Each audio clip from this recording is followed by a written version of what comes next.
Хрю-хрю, хрю-хрю-хрю.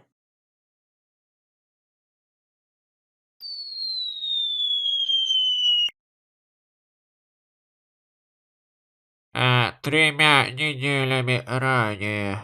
Гейское море. Именно так и начинается игра под названием God of War. Сразу с экшена, непоняток и недоговорок. Кто, что, зачем и почему. Но ясно одно. Сейчас будет секс. И еще какой.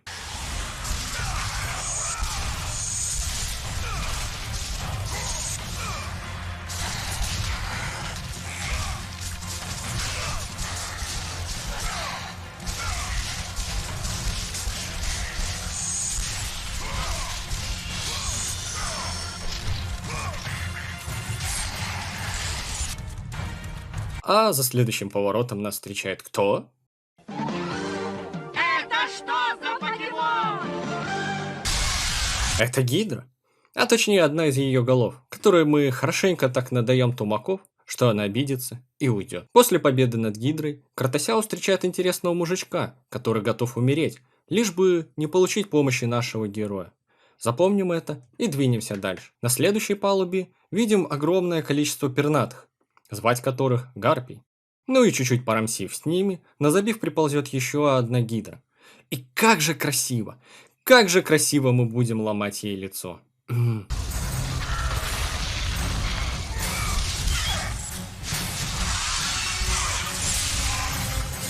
Одолев гидру, мачты и камни точеные, встречаем мою первую детскую травму – ящик.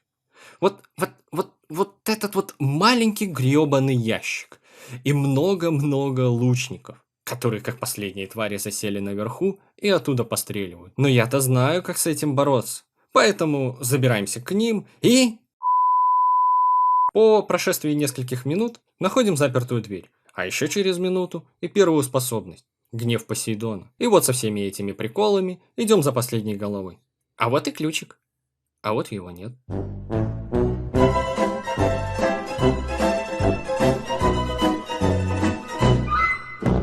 Насаживаем гидру а-ля кебаб и идем за ключиком. Только за ключиком. За ключиком и мной? И мной, верно? По возвращению в каюту находим одни трупы, и Кратоса навевает хорошие воспоминания о прошлом. О прошлом, которое его преследует. Хочу пельмени, пельмени. На эти яростные спартанские возгласы откликается Афина, статуя которой удачно так завалялась на корабле Картасяо, и говорит, что избавит от кошмаров. Но, Кратосу нужно всего-то победить какого-то бога войны. Пф, изи, говорит Кратос, и направляет свой корабль на Афины. По прибытию в Афины понимаем, что это не пятизвездочный курорт. Кругом разруха, разврат и насилие. Начнем с Минотавра. Даем ему красиво на клыка на глазах его друзей, поднимаемся на лифте и встречаем моих тиммейтов, которые отдаются без какого-либо сопротивления. Но не беда, ведь у них есть я способный крушить все и вся. Немножко паркура, и вот на горизонте маячит новая способность – голова медузы, которую Кратос добывает естественным путем. Прыжок сюда, прыжок туда, и вот уже Кратос совершает акт вандализма, уничтожая одну из античных статуй.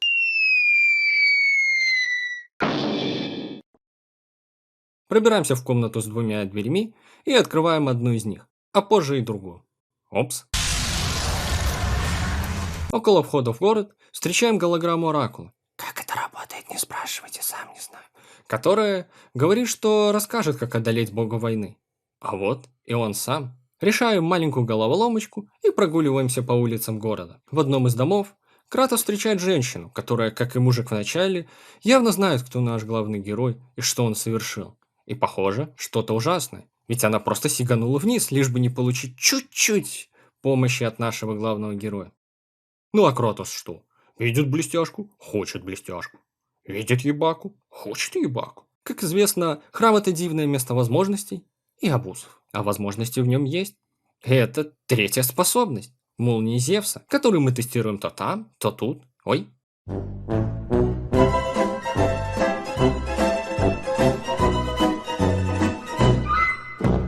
На площади переглядываемся с Оракулом и идем ее спасать. Женщина, не могли бы вы быть чуть-чуть потише? Ты что, Хочешь, чтобы я замолчала? Ну и ладно. По спасению Оракул хочет нас отблагодарить, но вместо букета цветов дарит нам другой букет, от которого Кратоса накрывают флешбеки и рассказывает, чем мы можем одолеть Арес. После всех канализаций, в которых оказалось очень-очень много крыс, добираемся до пустыни, где, на секундочку, Афина сама рассказывает про этот самый ящик. И возникает вопрос, неужели она не могла рассказать этого раньше, чтобы мы там не ходили, не бродили, пока, повторюсь, ее город разрушают? Подумай об этом. Двигаемся дальше по пустыне и слышим, как кто-то поет очень красивую песню. Оу! Быстро ломаем им хребты и проходим дальше. Преодолев песчаные бури, находим мрок. Или не находим. Сука, курица остыла! Нет, все-таки находим и призываем Титана Кроноса, на которого наш отважный герой запрыгивает и взбирается ввысь, к храму Пандоры.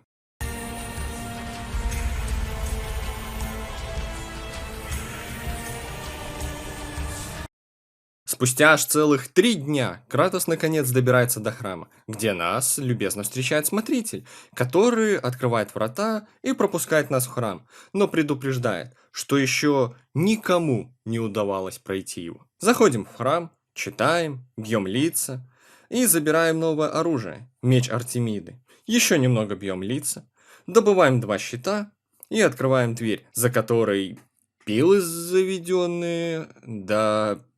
пики тоже заведенные. Лезем вверх, лезем вниз и попадаем в ловушку, на которую не жалеем ни сил, ни магии, ни ярости, и легко проходим ее. Забираем ручку, вставляем ручку и используем ее для активации статуи и деактивации двери, за которой находится одно из самых сложных испытаний. Обезглавить мертвеца. Ни одно существо в игре так не сопротивляется, как он. Вот кто действительно хочет жить. Этот парень мил из тех, кто просто любит жизнь. Чуть-чуть лора, пробежка на колесе, как в цирке. И встречаем вот этого ути-пути малыша. Малыш? И как истинный спартанец бьем слабых, чтобы сильные боялись. И чтобы слабые не стали сильными. Ауф. Участвуем в новом выпуске Поля чудес и натыкаемся на заложников храма. Так как я играл на гейропейской версии, то вместо солдат в клетках там сидят какие-то ебаки. Но ничего, жертва есть жертва. Находим трезубец Посейдона и теперь можем ломать стены своей лысой головой. После всех заплывов попадаем на челлендж Гада, где крошим лошадок для того, чтобы открылась дверь. Да не простая дверь, а супер-пупер дверь с датчиком на движение, за которой скрывается супер-пупер-дупер подсвечник, который освещает новое испытание битвы экстрасенсов, в котором, если ты не успел, то ты умер. Но я слишком везучая жопа, чтобы здесь проиграть. Или слишком быстро? Балансируем, балансируем, балансируем. Открываем, открываем, открываем. Бычок, да не простой бычок, а большой. Очень большой бычок в латах. Ну, латы не проблема, если у тебя хорошие отношения с сосками и очень быстрые пальцы. Жми, жми, жми, жми, жми, жми, жми, жми, жми, жми, жми. И контрольный. Оскверняем еще одну могилу и встречаем Гада. И получаем его армию. Довольно сильный прикол, который может очень сильно помочь в некоторых моментах. Используем голову, думаем головой и попадаем на утесы безумия. Хотя тут того-то безумие. Ну, там чуть-чуть порежем, чуть-чуть полазим, не чуть-чуть попереживаем, чуть-чуть покрутим то тут, то там, чуть-чуть подумаем и все. Еще одна могила. Та блять, та блять, та блять. Ну, это могила хотя бы женщины. Изи испытания, и вот ящик. Да тут целый сундук Пандоры. Правда, хорошо, что мы заказали экспресс-такси.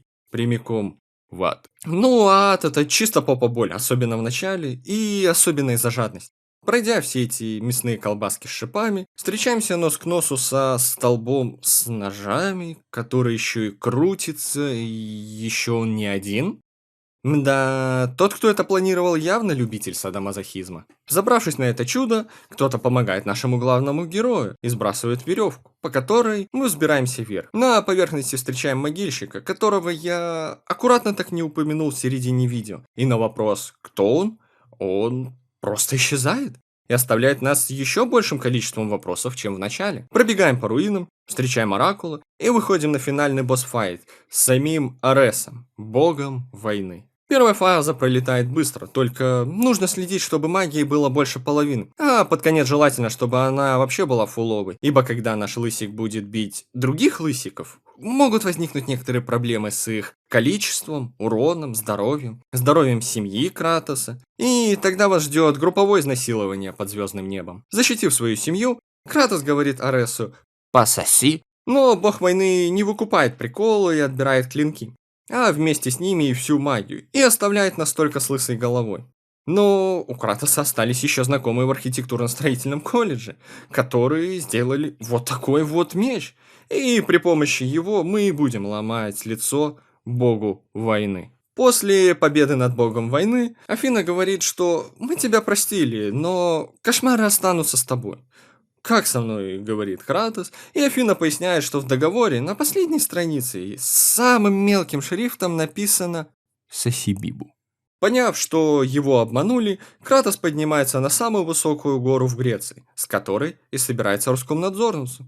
Но так как боги физику в школе в рот то Кратос вместо того, чтобы превратиться в отбивную или утонуть, взлетает вверх, где Афина говорит, что у богов еще есть планы на лысую голову нашего героя. А еще трон бога войны пока пустует. Опа, уже не пустует. Именно так Кратос и стал новым богом войны. Конец. Вот такой получился первый бог войны и мой первый видос. Ну, там, лайк поставь, коммент напиши. А если еще и подпишешься на канал, то ты будешь моим самым любимым поросеночком. Всех обнял и до скорых встреч. Хрю-чау.